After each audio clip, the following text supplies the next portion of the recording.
Hello? Jill! Hi, I'm Jill. You gotta get out of there right now! Alright, let me grab my...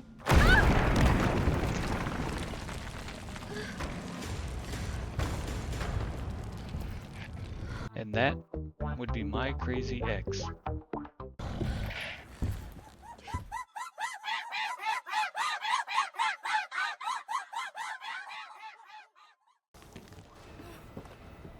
Welcome to Resident Evil 3, a Valentine for Valentine. In this first time playthrough of Resident Evil 3 Remake, and Resident Evil 3 in general for that matter, I noticed something odd about this horror survival game. It's actually a dating sim in disguise. Well, more along the lines of I spent 10 hours running from what seems to be Joe Valentine's crazy ex. All bioweapon and no brains. He can't seem to take no for an answer.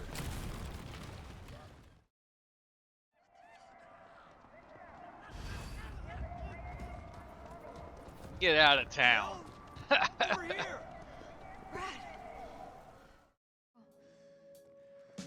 And then there's Carlos.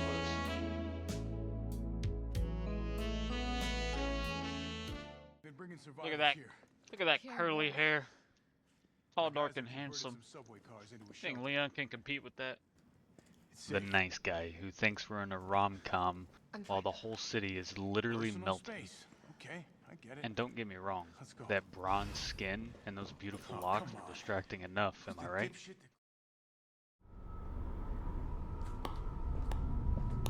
You see?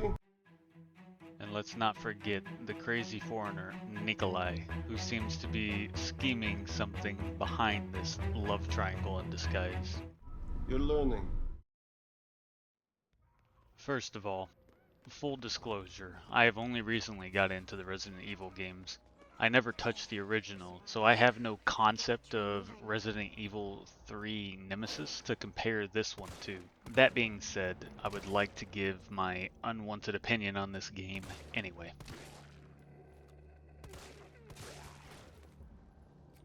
I'll start out by saying that this game is one of the most beautiful I have ever played. For myself, the characters, objects, and world ratio are basically perfect and pleasing to look at.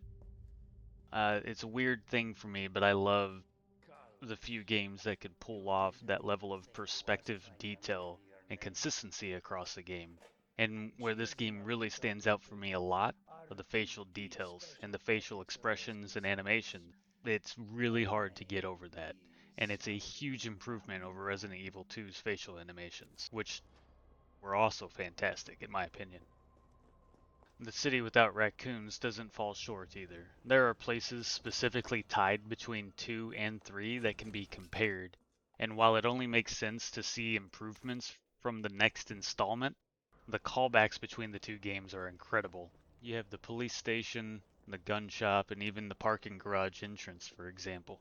All of these areas seem to maintain the same level of detail and attention from Resident Evil 2's remake. But at the same time, they seem to improve on these locations visually. I'm also easily impressed with really good lighting in a game, and damn, does this game pull off lighting. But it doesn't just stop there. One of my favorite improvements from this game over the second is the UI and the general item interactions that are absolutely streamlined and improved on heavily from Resident Evil 2. The UI design is very pleasing to look at and navigate. It's very minimalistic and it feels very smooth. And the fact that I don't have to pick up every single item and manually put them in my inventory is probably one of the most satisfying breaks that I wasn't expecting with this game.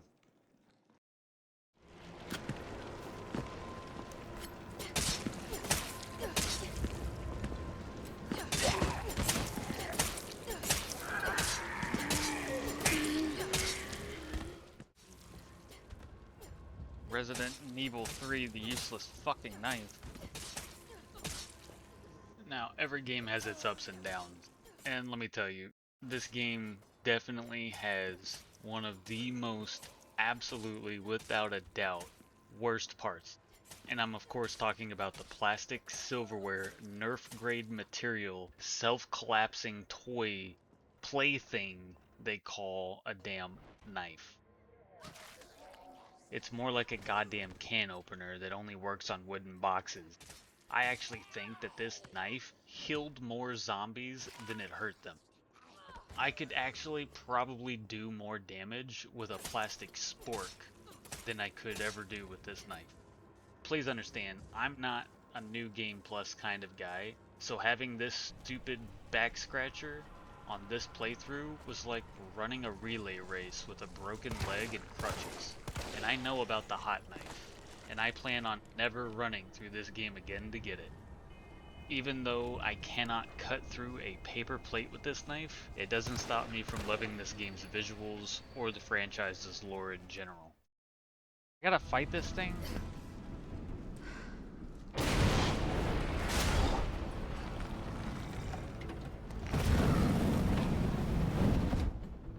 All right, let's do this. Yep, let's do this. Simple as that. Just do it. Yeah. Yep. Oh, let me grab this.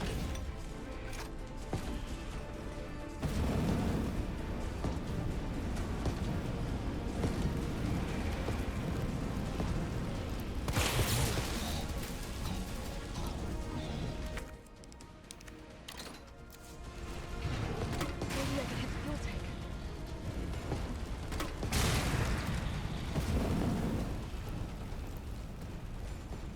Now, I could bitch all day about a useless weapon I chose to keep trying, but it pales in comparison to the bitching I could do about the dodge mechanics in this game. Jill's got commitment issues. Specifically, she won't commit to a dodge. It's unreliable, it's clunky, and it's a total betrayal of trust.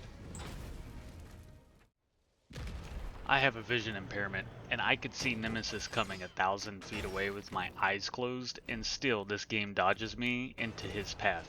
There is also a perfect dodge in the game. God forbid you actually want to roll out of the way. You need to almost get hit and just guess when to dodge. Now, maybe it's just me, maybe I'm crazy, but I hate not being able to dodge in a game that has a dodge mechanic. In this game, it doesn't feel like the dodge mechanic was designed to function how you think it's supposed to function. And don't get me wrong, I'm not a Souls fan, but I still have respect for how the Souls games can even include and maintain a consistent dodge system in their games. I toughed through the dodging in this game, but let me be clear, it almost ruined the entire game for me, so much so that I was ready to just skip the rest of this game and jump right into Resident Evil 4.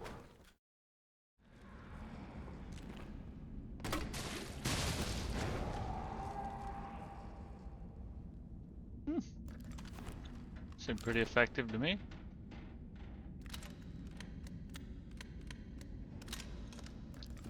Go ahead and save those for a rainy day. She's not a cop.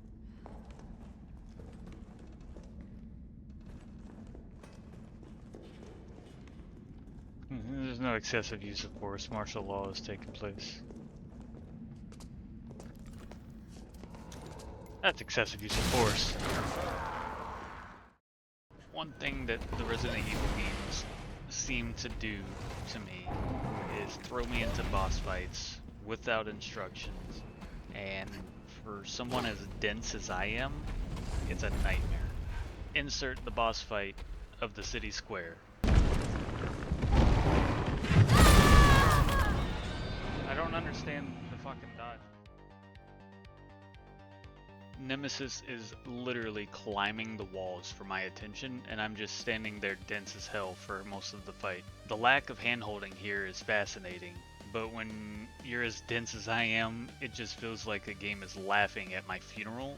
I restarted this encounter more times than I recorded it. I loathe looking up guides, and it does not help that I am one of the most oblivious people in gaming when it comes to puzzles and not so clear boss fight instructions. It took me a while, but I finally realized that the big guy really needs to be knocked on his ass with some nice explosions, and then fed some more rounds to the chest. That wasn't the only boss fight in the game. and I'm not one to sit here and spoil everything, so I won't touch up on everything and go into too many details about the rest of the encounters.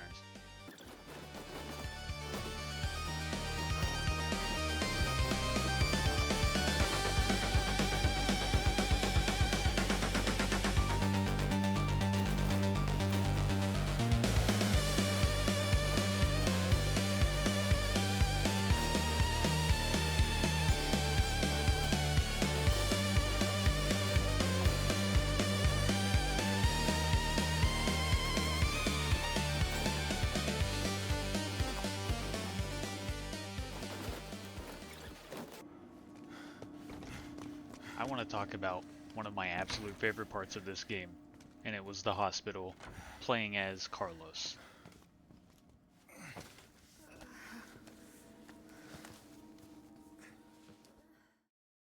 But first, are we serious with these fucking hats right now? While I did enjoy going through RPD again, oh, I wonder what goes there. It was not nearly as fun as it was the first time I went through it, and I was glad to be done with it quickly and to be done with the same damn locks that stumped me the first time.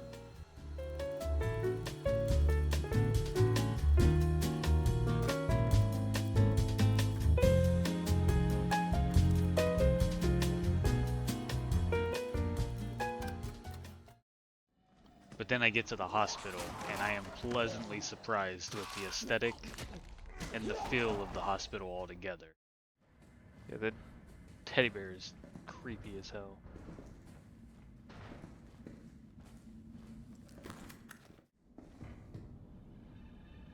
Man, is there a damn liquor in this building? I swear to God.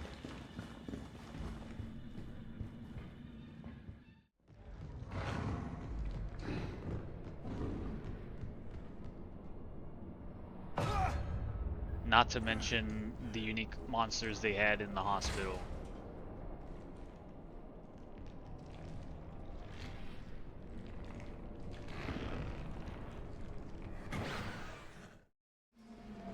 Seconds, and the surprise that you get at the end of the hospital sequence. Come on.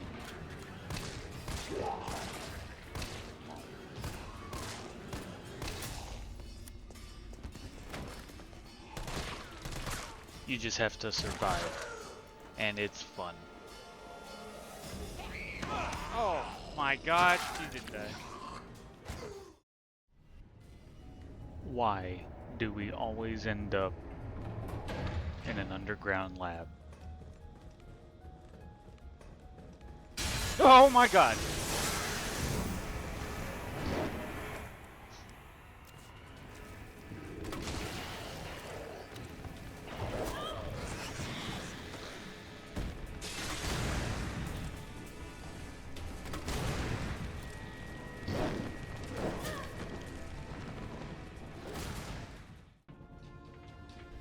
One issue I have been informed of with this game is its length, or the lack thereof. As I said before, I have not played through all of the originals. I cannot attest to how this game compares to its original.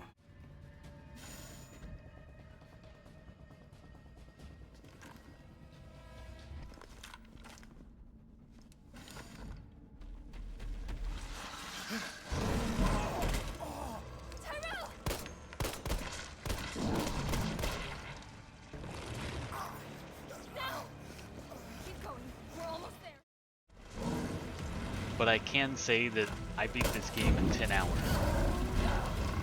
Well, there goes this facility. And I can also say that I very much appreciated that fact. I felt like I was being chased the entire time. I didn't have time to stop and think for most of the game, and honestly felt like a failed dating simulator where you were constantly being stalked by an ex. And I'm talking about Nemesis not being able to get off of my dick the entire game. So in a weird, satisfied way, I'm thankful for how short this game was. But I would have loved to see a more expanded and true to the original for whatever that would have looked like. Now the city is gone, the stalker is dead, and I'm leaving with Carlos. It was a messy, high-speed date, but honestly, I'd never do it again. Resident Evil 3's Remake is a beautiful, flawed, intense sprint, and it's one that I give a 7 out of 10 to. I'm glad I didn't ghost it.